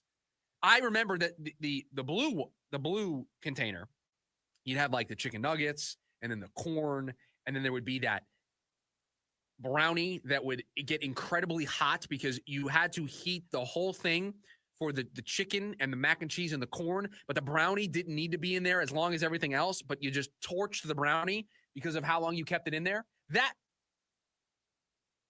right? Oh, I am a stickler for food not touching. And so if stuff jumped between the little containers, that was bad news for me. So that's what I was anticipating you walking in with. Just a small plate with a Philly cheesesteak that has nothing on it. Not even like a sauce of some kind. Well, you could put it on the sandwich. That's a great point. I mean, we got a fridge. There's stuff in there. You know what? It's a great point. You know what? I've been here now. This is month 3. And I don't think anything in there has changed. Yeah, I think the only thing that moves in there is the lunch boxes that we bring and we move in and out. But other than that, there's not a whole lot going on in there. Like there's some salad dressing that I think's been here from like 3 presidential administrations ago. Like they've been here a long time. Yeah, it's not great. That's not great. So you know what? Maybe skipping the sauce was a good idea. All right. Well, I wasted too much time. I will let you get back to enjoying your Philly cheesesteak. Oh, Mo for one. That was not good. That was not good. What has not been good recently is the play of Devin Booker. And I want to very quickly touch on this. I don't want to, and I appreciate the distraction because I don't want to spend too much time on this. I don't think it's worth going off on this completely because I've seen the stories written about it. I've seen people say it out loud, and I get it. I'm not saying it's coming from a place of being disingenuous. I think it's a real thing to discuss. I just don't think it's that big of a deal. I'm not as concerned as some other people are maybe starting to sound the alarms about. And that is about Devin Booker's play recently. Now, he scored 31 last night. And this team overall, or at least he in particular, has not played well as of late. And if you look statistically, his points per game are down from last year. It's slightly. He was 24.3 for his career. This year he's down to 23.3. So it's not, this overwhelming disparity. And I think I said he scored 31 last night. He didn't. That was in the last game. 18 last night for Devin Booker. His rebounds are down. His shooting across the board is down. Right, so his field goal percentage is down. His three-point field goal percentage is down. His free throw percentage is down. His effective field goal percentage is down. All of those things are down from where his numbers are career-wise. Statistically, just not having a good season. He's had 3 games this year of 30-plus over the 12 games that the Suns have played this year. But he's got 4 games where he scored under 20, last night being one of those games. Something just doesn't feel right. It feels off. Should we be concerned? Well, here's why I'm not concerned. You've changed the offensive identity of this team. You've told a player who has been a mid-range player and has been one of the best players at mid-range. He just thrives there, just is a walking bucket in the mid-range. And you've said, hey, man, you're really good at this. I just also want you to shoot a ton of threes. You don't go into any player in the NBA and ask them to make that type of change and it go 100% smooth. That doesn't happen. It doesn't work that way. Kevin Durant is missing time. Bradley Beal was out last night. Grayson Allen is out. When that happens, Devin Booker's on an island. And when he's on an island, it's going to be tough. It's going to be tough to look like old school Devin Booker. This team is trying to operate differently right now. And so with this new offensive identity, and they've played well. That should be the encouraging thing. That's why I'm not concerned. They're 9-3. They're the 3 seed in the West, and Devin Booker, I don't think's played his best basketball this season. So when that happens, when he does feel more comfortable, what's that going to look like? For right now, 12 games in, no, I'm not going to panic. I think every NBA superstar in their career, you can pick out a 12-game stretch where things maybe aren't working correctly. And I can look at an offensive identity change, an entirely new system, a new coach, a new way of doing things, and I can point to that and say that's the reason for it. Now, if it's prolonged, if we're talking about this after 25 games, if we're talking about this after 35 games, 45 games, if this continues to be a thing midway through the season, okay, well, let's be concerned. But let's also give a superstar player the space in a new offense to find his footing. Coming up on the other side, could a big-time ace return to where it all began? Well, if it happened, it would be a mistake. I'll tell you why next. It's the lunch break, KDUS AM 1060. Check out the Doug Gottlieb Show, Monday through Friday, 1 to 3 p.m., right here on KDUS AM 1060. Here in Flagstaff, Arizona, there are only 2 colors that matter: blue and gold. Head coach Brian Wright leads NAU football into a new era. Down the sideline, it's going to be a pick 6. Join us Saturday. The Lumberjacks visit Greeley for a showdown versus the Northern Colorado Bears. Our coverage begins at 11 a.m. NAU football on AM 1060 KDUS. America's largest injury law firm. But what does that really mean for our clients? For you, it means that when you hire us, you don't just get a lawyer, you get a legal army, almost 800 lawyers alone. That army includes an entire legal team, specialist lawyers, investigators, and a 24/7 client satisfaction staff. Just like if you were going into surgery, you wouldn't trust one person to handle the paperwork, the scheduling, the anesthesia, and the surgery. Have you ever seen a surgeon operating alone and without resources? No way. Why would you trust a small firm with your case? Your case is a big deal to us. When it comes to law, size matters. We're America's largest injury law firm, Morgan & Morgan. Visit forthepeople.com for an office. Hello, everybody. Eric Bryan, owner of Precision Air and Plumbing. Last year, I warned you that AC prices were on the rise due to new regulations, and that's exactly what happened. In January of 25, we'll see much of the same, but don't sweat it. If you call Precision, we're offering $3,500 off any new AC unit, but this deal won't last long, so act fast. Make the Precision decision today and call us at 602-FIX-MY-AC. Decision with Precision Air. Looking to upgrade your home? The Window Depot is your go-to spot for Milgard windows and patio doors. Select from a variety of styles, including aluminum, vinyl, or fiberglass, to start your journey to a brighter, more beautiful home. The Window Depot has Milgard windows in stock, ready to go home today, or their team can help you with a special order. Whether you're looking for energy efficiency, aesthetic appeal, or custom solutions, they've got you covered. Build the home you deserve with Milgard windows and doors from the Window Depot. Visit thewindowdepot.com to find a location near you. Neon City Festival takes over downtown Las Vegas with art, food, and free performances by All-American Rejects, Alice in Wonderland, Neon Trees, Russell Dickerson, Seven Lions, and more. November 22nd through the 24th, visit neoncityfestival.com.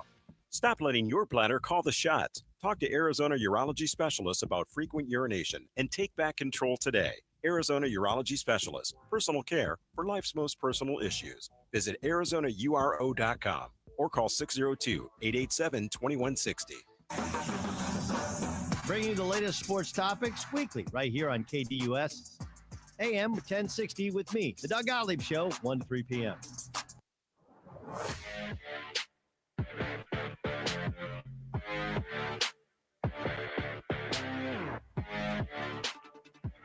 Welcome back to the lunch break. KDUS AM 1060. Chris Schubert here with you. We've got you till the top of the hour. We appreciate you joining us here today on the program. 480-864-1060 is the phone number for you to join the conversation today. Maybe you want to share what frozen meal you have put in the microwave for lunch today. How's the Philly cheesesteak? Is it delicious? Give me a 1 out of 10. So wait a minute. We said, wait a minute. We said really good and then gave it a 6. Are we grading on a curve because it was frozen? Well, of course not. I know that a restaurant version of a Philly cheesesteak would be better, but you said really good and then gave it a 6. I don't know how to. No, that's fine. But you said really good. I thought really good would start with at least a 7. 6 is really good. What would 7 be then? Surprising. So, okay. So if it's surprisingly good, it gets a 7. And then 8 and above, you right. That's, well, I don't know how many frozen meals there are out there that would reach the top tier 8+ option. I'm glad to hear that it was at least decent. That was above average. That's good. I'm happy for you. Then you're going to have your chicken sandwich later on today. ASU women's basketball. You can hear that. I believe the pregame starts at 4. Tip-off is at 4:30. And then later on tonight, NAU men's basketball is in action as well. So we've got a double dose of hoops action for you here on the station. For my NAU fans out there here in the Valley, that game is going to start on 14:40 a.m. and then at 7:30. And then at the conclusion of the ASU women's basketball game, you will also be able to hear that game on 1060. So ASU women's basketball starts at 4 today on 1060. And then NAU men's basketball will start on 1440 at 7:30. And then at the conclusion of the ASU women's basketball game, you will actually have the opportunity to hear on both 1440 and 1060 the NAU men's game. But it will start over there on 1440, and then it will come over here to 1060 at the conclusion of the ASU women's basketball game. They have Grand Canyon tonight. In-state rival playing GCU. So that action is underway later on today. So you can hear that here. Starting at 4, the sports action, the live sports action here on KDUS AM 1060. Let's get back into some baseball conversation. And look, I love more than anybody else a good story where you predict where free agents are going to go and you link players to certain teams. I love it. I'll always click on one of those stories and I'll always look to see what team player fits people come up with, because it's a good gauge to see where the market currently is, how other people think about certain players and teams. It's interesting. I saw a story today that was predicting free agents and spots and landing spots and predictions. And I saw one for the Arizona Diamondbacks that just completely made no sense. And so I have to talk about it. I have to get it off my chest because I saw a story. It was in Bleacher Report that was predicting. So this isn't just, I didn't just find some obscure place on the internet that was doing this. It was Bleacher Report. And they predicted that Max Scherzer would sign a 1-year, $15 million deal with the Arizona Diamondbacks. Starting pitcher, formerly of the Arizona Diamondbacks, would sign a 1-year, $15 million deal with the team. Why would this be something the Diamondbacks would consider? Is this only because he started his career here? Reunion City. We're adding, so Paul Goldschmidt's the mayor. Max Scherzer is the what? Deputy mayor. So we got Paul Goldschmidt.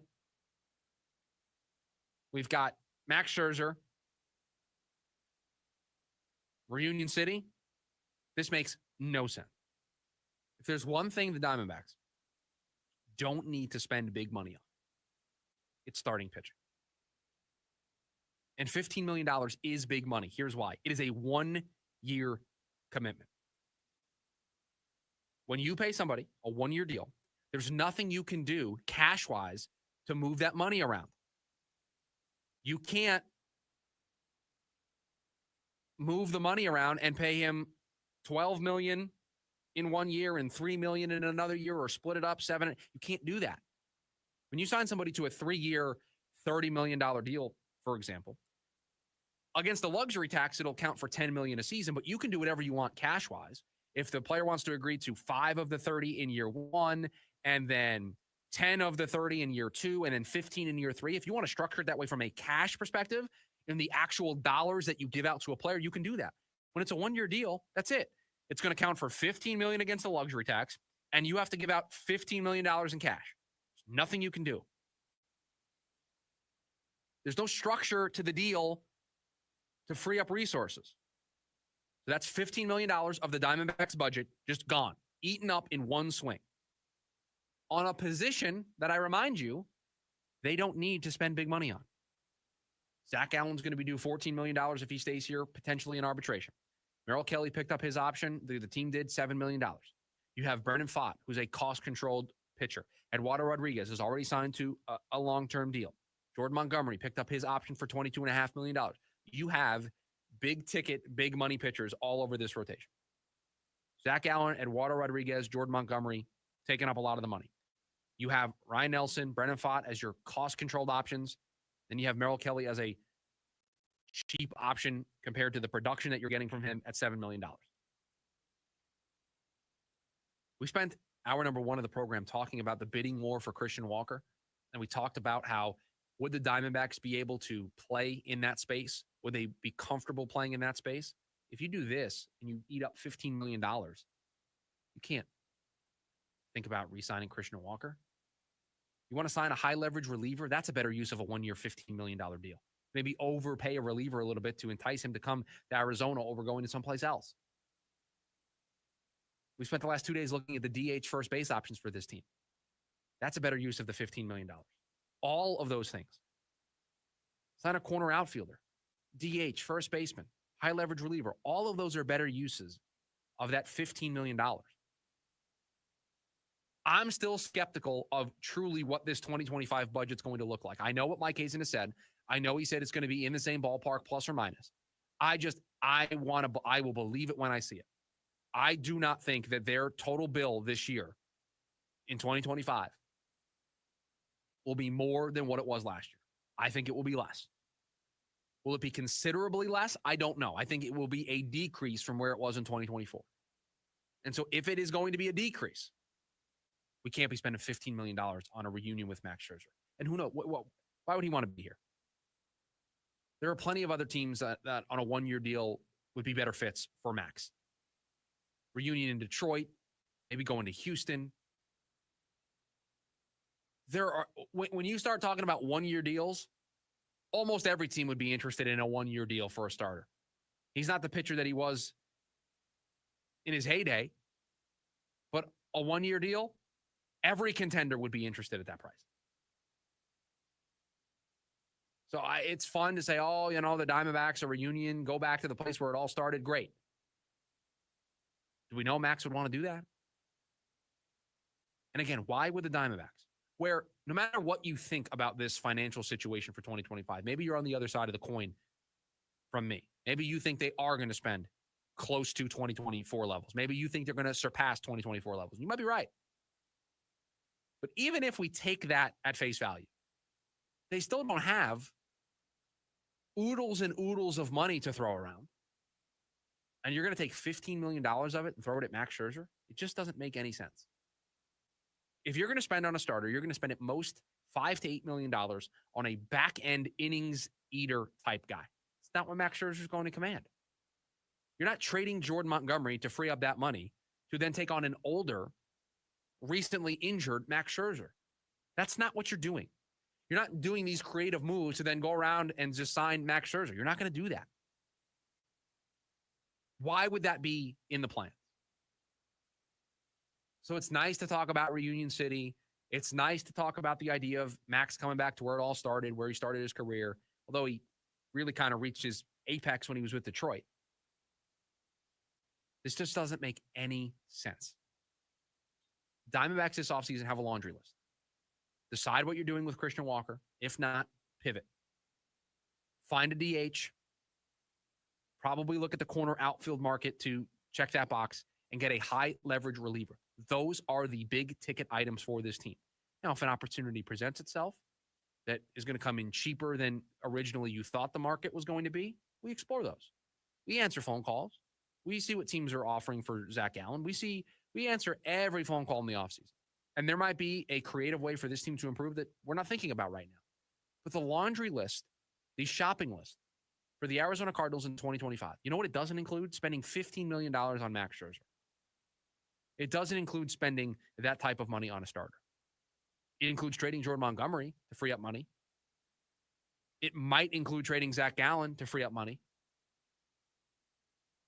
It doesn't include swapping Zach Gallen or Jordan Montgomery and freeing up that money and signing Max Scherzer. Not at that price. It does not include that.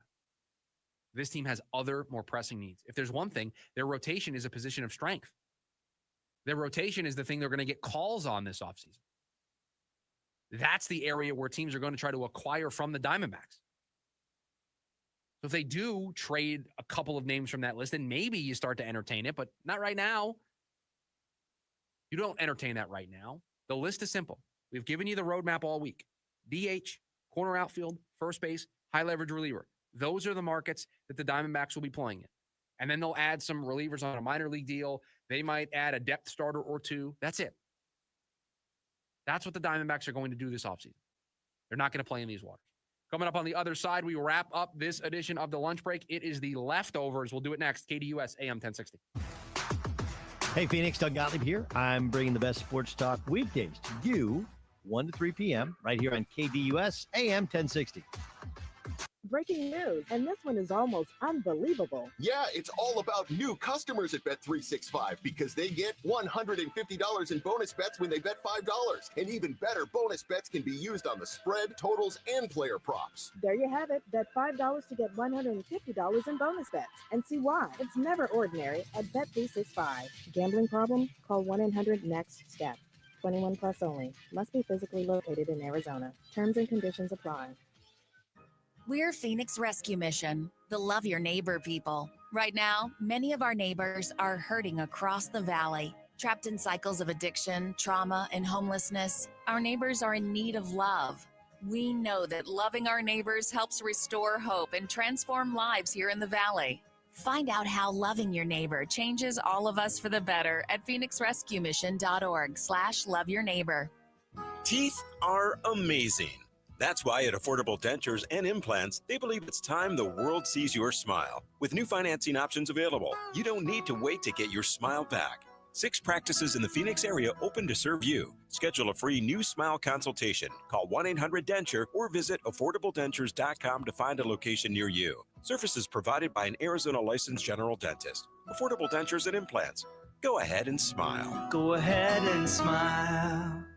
I'm John Morgan of Morgan & Morgan. For over 35 years, we've grown by offering our clients more offices, more lawyers, and recovering more than $20 billion.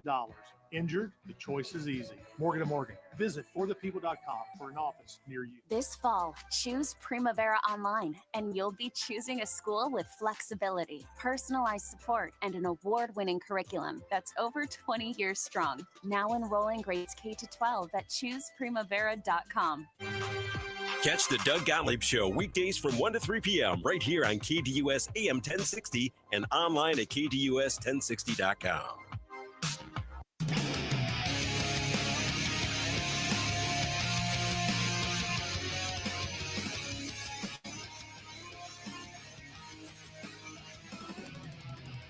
Back to wrap up this edition of the Lunch Break, KDUS AM 1060. Chris Schubert here with you. We appreciate you joining us here today on the program. You want to get in a last call, 480-864-1060 is the phone number. You can also join us on the YouTube side of things. Just search KDUS AM 1060 over there, and you can watch the show, and you can see the banter between me and producer Corey about his lunch, which I believe is being completed.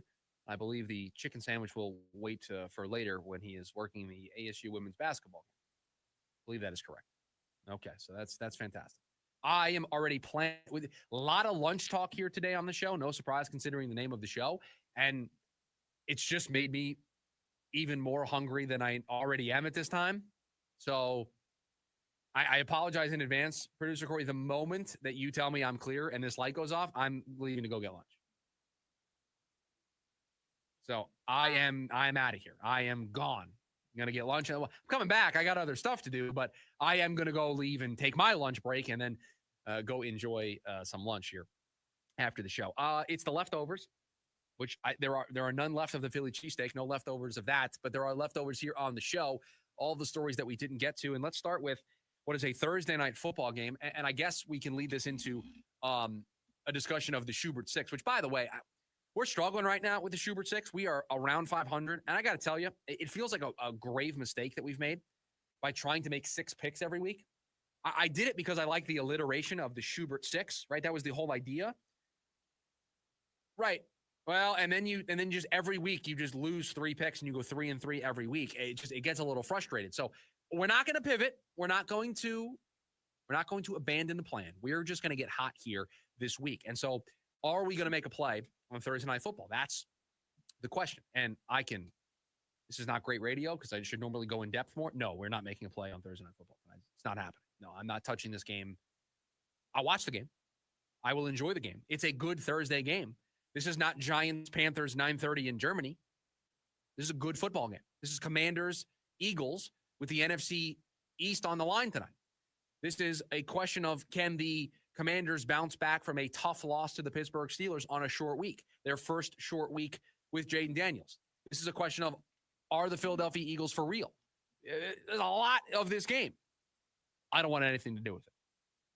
My instinct would say to bet the Eagles because they're home, because of the tough game that Washington played last week. But the moment I do that, I could easily see Washington winning this football game.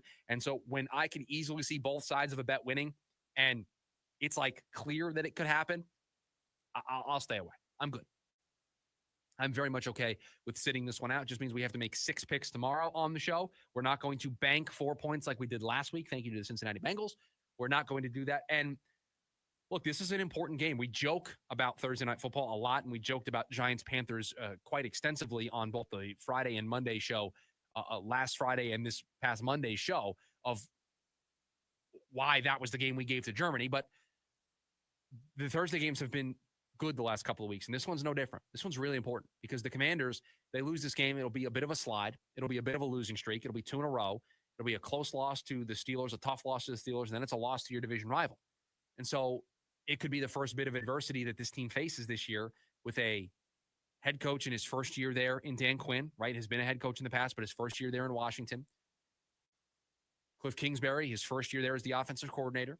You have Jaden Daniels as a rookie. This would be their first bit of adversity if they lose this game on a short week. And for Philly, they're playing better than I think people anticipated. I certainly left them for dead. I certainly thought they were a team that had overstayed their welcome. I thought the coach and the players, it was going to be a mutiny throughout the year, and it hasn't been. Now, maybe it has been, and they've just been able to patch it together, but they've been playing good football. And so this is important for both of these teams. We said it last week, how important it was for Cincinnati and Baltimore. It's equally as important for both of these teams. If you're the Commanders, a win stops the skid. It's a marquee win over a division rival, puts you right back into first place. If you're the Eagles, a loss is tough because it's a division rival. It could maybe start the spiral for you. And for Washington, a loss would start a bit of a skid. So that's what this game is tonight. We are going to stay away from it as an official play here on the show. My gut says Eagles because they're home. It's the first time for the Commanders on a short week. So that would be my hunch. But I don't feel strongly enough about it to make it an official play for the Schubert Six. So we'll say for the show, no play, keeping an eye on the Eagles, and we'll watch the game tonight to see what happens. The Cavs, we mentioned it a little bit earlier in the program when talking about the Suns. They beat the 76ers last night, who didn't play Paul George and Joel Embiid. Basically admitted defeat in a game before it even started. The Cavs moved to 13-0. They are the 6th team ever to do so. Moved to 13-0. Incredibly impressive start by the Cleveland Cavaliers. And are they for real? I don't know. The Eastern Conference is weird right now, but you're 13-0. At some point, I got to take that at face value. They're playing some really good basketball. A baseball story that I didn't touch on earlier. It was announced a little bit before the show started today that the Tampa Bay Rays, they had a hurricane hit down there in Tampa a couple of months ago. And the hurricane, I'm sure you saw the pictures, but if you didn't, it completely destroyed the roof of Tropicana Field down there in Tampa. And it's going to cost millions of dollars to repair. It was not going to be ready in time for the start of the 2025 season. So the question was, well, what are the Rays going to do? Because to spend millions of dollars to repair a building that they're leaving, they're not staying there in Tampa. That's not going to be their future home. They're either going to build a stadium down there or they're going to get relocated. that's not going to be their home. They're working very diligently on coming up with a solution to have a long-term home there in Tampa. And it's not going to be Tropicana Field. And so any business owner, how can you justify spending millions of dollars? They're a small market team as it is. How can you justify spending millions of dollars to repair something that you're going to leave in a few years anyway? So the question was, what were they going to do? What was this going to look like? Well, today we got the answer, and it's the answer that made the most sense. It's a really awkward answer. I don't think it's an ideal answer. They are going to play next season. They're going to play their 80-plus regular season home games, and the Rays can mess around and make the playoffs every once in a while. So any potential playoff game, they're going to play them at Steinbrenner Field. Now, for those of you who are diehard baseball fans, you know what that last name means. Steinbrenner Field in Tampa is the spring training home of Tampa Bay's division rival, the New York Yankees. So the Rays are going to be playing their 2025 MLB campaign at a spring training facility.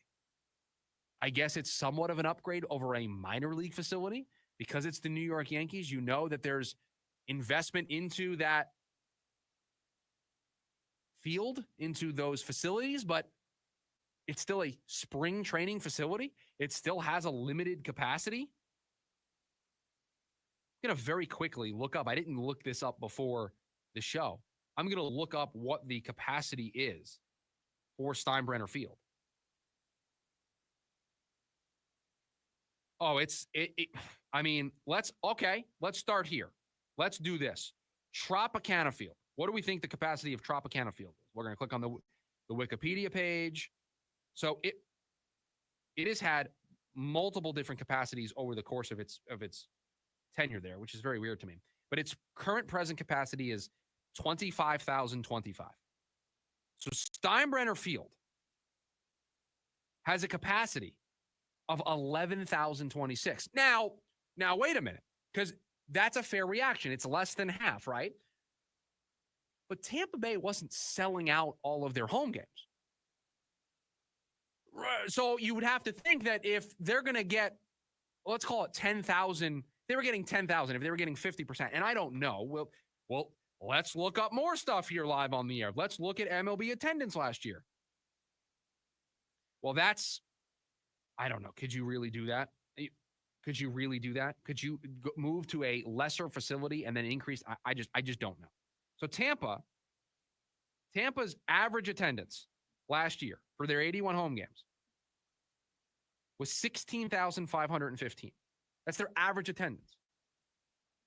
Well, there you go, right? 5,000 of those people who bought tickets, you're not going to have an opportunity. So you would think every single Tampa Bay Ray home game next year should be a sellout. Should be a sellout at Steinbrenner Field. They should sell out all 11,000 tickets. But this is a bad look for Major League Baseball. This is why letting this Tampa Bay situation get to the place it's gotten to is so bad. It's why letting the Oakland situation get to the place that it got to was so bad. So now they're in the middle of the night leaving, and they're going to Vegas, but that's not ready yet. So they're playing next year in Sacramento, a minor league ballpark. And Major League Baseball wants to expand, but they can't expand until these situations are done. And guess what? Oakland situation's not done. Until they start playing in Las Vegas, anything can happen. Until the Rays actually break ground and have their new stadium, anything can happen. So this is a bad situation for Major League Baseball. Now, if the team is good, that environment's going to be fun because it's 11,000. It's a close, tight stadium. Tampa plays indoors. That stadium's outdoors, so there's going to be outdoor baseball in Tampa. And in the summer times, those hurricanes, those storms, it can rain at any moment.